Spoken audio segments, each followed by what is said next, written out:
예로부터 전해 내려오는 우리의 것을 지키며 주변에 알리는 이들이 있습니다. 역사가 깃든 문화가 사라지지 않도록 명맥을 잇는 사람들을 소개합니다.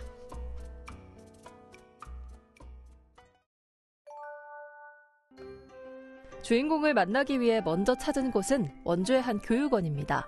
이곳에서 무언가 열중하고 있는 사람들을 만날 수 있었는데요. 자세히 보니 한 땀 한 땀 술을 놓고 있습니다.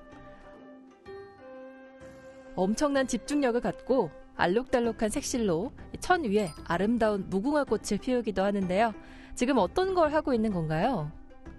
우리나라에 전래되어지는 전통 문화로서 주로 이제 궁중에서 사대부 집에서 이제 그 여인들이 술을 놨고 궁중 자수를 주로 저희가 여기서 가르치고 있지요.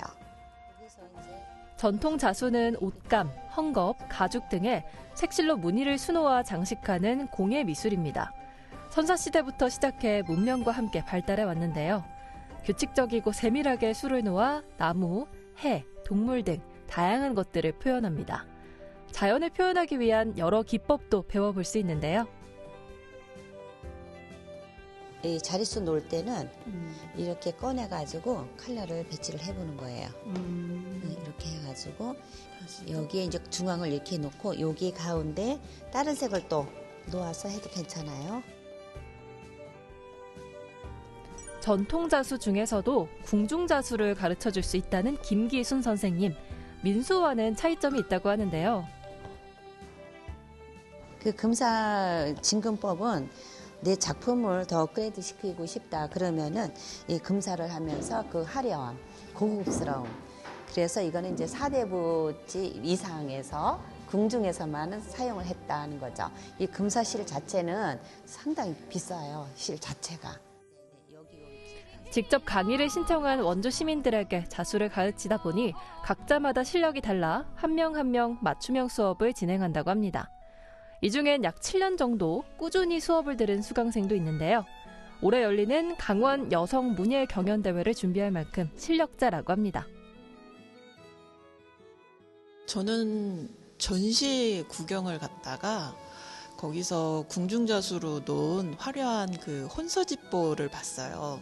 근데 그게 너무 예쁜 거예요. 근데 그게 구입을 하기에는 가격이 너무 비싸고 그래서 그럼 내가 한번 놔봐야겠다. 보시면 아시겠지만 도안 하나하나가 굉장히 예뻐요. 그리고 실도 이게 명주실이다 보니까 광택이 은은해서 이게 놓으면 놓을수록 또 새로운 모습들을 볼 수 있어서 개인적으로 자수가 제 적성에 딱 맞는 것 같습니다. 실력을 갖춘 분도 있다면 얼마 전까진 바늘을 무서워하던 수강생도 있는데요. 올해 전통자수를 처음 시작하며 이제 막 재미를 느끼고 있다고 합니다. 자수 놓을 때는 잡생각이 없어진다? 다른 생각을 하면은 바늘 한 땀 한 땀 제가 생각하지 못했던 부분으로 바늘이 가기 때문에 다른 생각을 전혀 할 수 없어요. 그래서 오히려 또 좀 마음의 수양이 된다라고 할 수 있을 것 같아요. 조금 서툴더라도 오랜 시간 공을 들여 자신의 작품을 만들어 보는데요. 정성이 들어간 만큼 그 아름다움은 배가 되어 값진 결과를 만들어냅니다. 저도 나이가 들어가면 눈이 새해지잖아요. 그래서 하루속히 우리 제자를 양성을 해서 다 모든 것 또한 그 제자한테 물려줘야 되지 않을까 싶습니다. 전통 자수 수업을 한창 배우던 이곳에서 들려오는 의문의 소리. 그 소리를 따라간 곳에선 또 다른 수업이 이뤄지고 있었습니다. 순간 과거로 왔나 생각이 드는 풍경인데요. 마음이 평안해지는 대금 소리와 장단을 맞춰주는 장구, 그에 어우러지는 목소리. 이곳에선 뭘 배우고 있는 걸까요? 우리 조선시대 때 보면은 이제 속가라고 있지 않습니까? 민요 판소리 같은 걸 속가라고 얘기하는데 사대부나 양반들이 즐겨 부르던 그런 노래라서 좀 요란스럽지 않으면서도 또 노래하면서 건강에도 좋고 하니까 우리 선조들이 즐겨 부르던 그런 그 옛날 외겜 유행가라고 봐도 될 것 같습니다. 지금 들리는 이 소리가 바로 시조창입니다. 생소할 수도 있는데요. 시조창은 우리나라의 고유 정행시인 시조에 음을 붙여 부르는 노래입니다. 할아버님이 시조 소리를 들으면서 자랐죠. 예전에 치악산에 가면 시조 소리가 들린다 할 정도로 부흥을 했었는데 시조가 맥이 끊겼으니 이어보자. 근데 이런 취지로 해가지고 그때 다시 뭉쳐서 배웠던 게 계기가 됐고요. 그때 저는 뭐 그런 얘기가 있길래 그냥 즐거워서 갔고 여기 계시는 분들이 지금 그때 같이 시작하신 분들이 많습니다. 그렇게 돼서 시조창을 본격적으로 시작한 건 한 약 10여 년 정도 됩니다.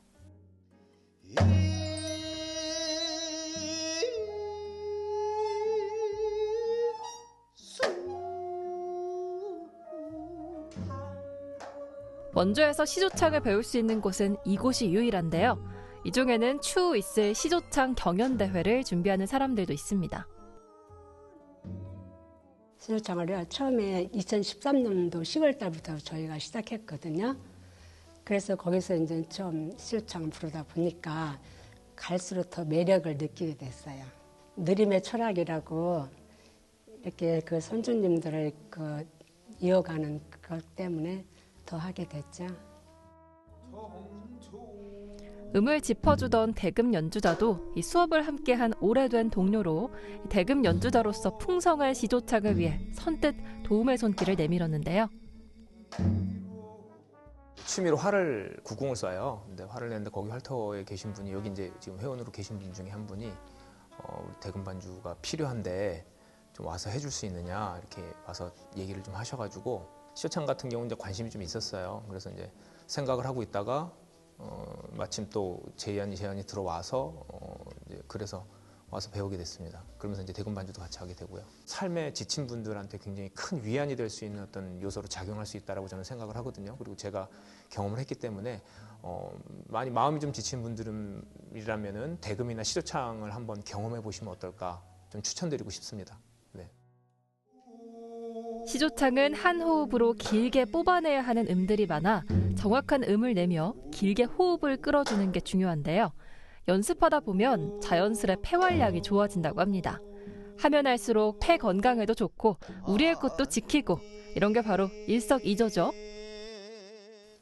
잊혀져 가는 게 아쉬울 정도로 우리 정신적으로나 육체적으로나 신체적으로 우리한테 상당히 많은 도움을 주고 그리고 또 우리 선조들이 불렀던 노래지 않습니까? 근데 사라져야 될 것이 있고 사라져야 되지 않을 것이 있다면 이것이야말로 정말 사라져서는 안 되는 우리의 소중한 자산인데 요즘 시대에 맞춰서 좀 우리 시민들에게 좀 가까이 가고 그리고 또 즐겨서 찾을 수 있는 그래서 모두에게 사랑받을 수 있는 그런 노래가 됐으면 하는 바람입니다.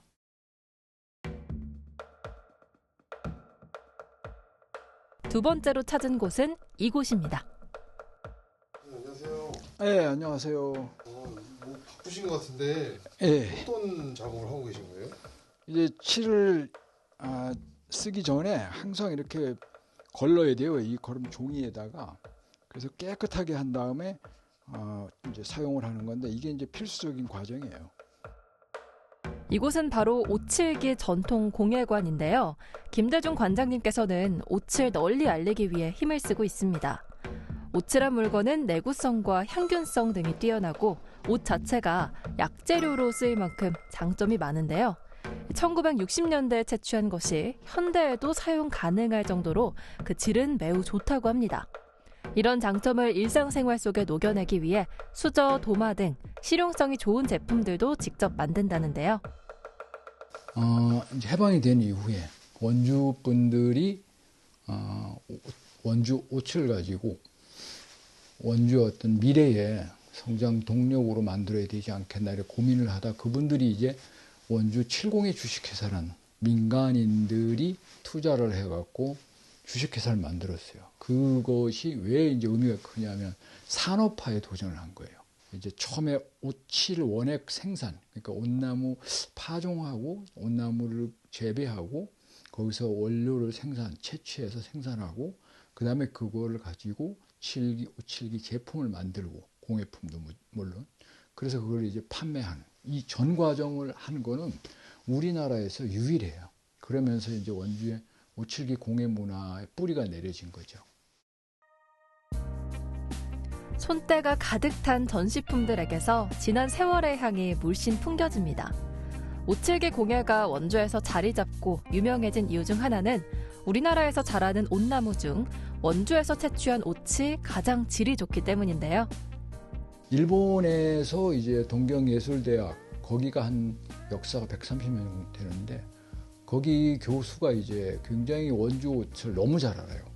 옷의 미래를 어떻게 보시냐 했더니, 옷의 미래는 한국에 있다. 그리고 원주다. 원주 옷이 최고다. 그런 얘기들을 제가 듣고서 이론적인 것만 역사만 알아서는 안 되겠다. 한번 직접 해봐야 되겠다. 그래서 이제 한 10년 전 그때 그 무렵에 만들어 봐야겠다. 나도 칠을 해봐야 되겠다. 그래서 야간 수업을 이제 직장 다니면서 들으면서 시작이 됐죠. 그게 이제 2011년, 12년도니까 벌써 10년이 이제 넘어가고 있죠. 이 공예관에선 원주 오체 역사를 알아보는 것은 물론 직접 오칠을 해보는 체험도 가능합니다. 오칠하는 과정은 매우 섬세한 작업이기 때문에 차분한 마음으로 구석구석 꼼꼼히 칠해주면 되는데요. 그렇지. 그럴 때는 여기서부터 쭉 내려가면서. 됐네. 여기는 여기 빠졌다. 이렇게 직접 오칠기 공예 체험을 하셨는데 어떠셨나요? 학부모들하고도 좀 관계를 맺고 싶어서 동아리를 하나 참여해야 되겠다 해서 참여를 한 건데, 차 한잔 마시고 그러는 줄 알았는데 막상 와서 해보니까 빠져들게 될 정도로. 일단은 저희 재미도 있고요. 뭐 일단 옷에 대한 그런 설명도 관장님께서 되게 많이 해주셔갖고 몸에 좋기도 하고 향균력도 있어서 지금 저희가 처음에 도마를 만들었었거든요. 그거 집에서 정말 잘 쓰고 있어가지고 가족들한테 건강 같은 것도 생각할 수 있어서 좋은 것 같습니다. 오로지 원주의 옷의 좋은 질과 장점을 사람들에게 알리기 위해 오칠 공예가의 길을 걷고 있는 김대중 관장. 저는 일단은 제가 하고 싶은 거는 이 오칠기 공예관의 운영 방향이기도 해요. 그 원주 오칠이 그 뛰어난 걸 홍보하고 원주 오칠기 공예 문화도 홍보하는 거가 첫째고, 두 번째는 이제 아무리 이렇게 좋은 물질의 오칠이라고 해도 일반인들이 사용을 안 하면 몰라요. 그래서 대중화를 시키려면 사람들이 어떤 제품의 디자인이나 가격이나 여러 가지 면에서 쉽게 편하게 일상에서 사용할 수 있도록 만들어야 되거든요. 그런 대중화 작업이 저의 이제 어떻게 보면 뭐 지상 과제, 제 꿈이죠. 그런 것들 그쪽으로 이제 계속 고민을 하고 있어요. 각자의 분야에서 옛것을 지키고 기억되기 위해 시민들에게 알리는 세 분을 만나봤습니다. 하나의 공통점이 있다면 바로 사명감으로 이 일들을 해내고 있다는 것인데요. 그런 책임감을 갖고 노력했기 때문에 지금까지도 이어질 수 있었습니다.